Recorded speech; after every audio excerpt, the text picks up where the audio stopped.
Малък репортаж от Мохакър.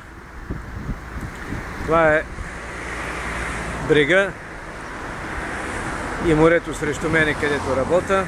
Моята скромна количка. Това е заведение отсреща. Крайбрежната, ако мога така да кажа, улица. Урбанизациона.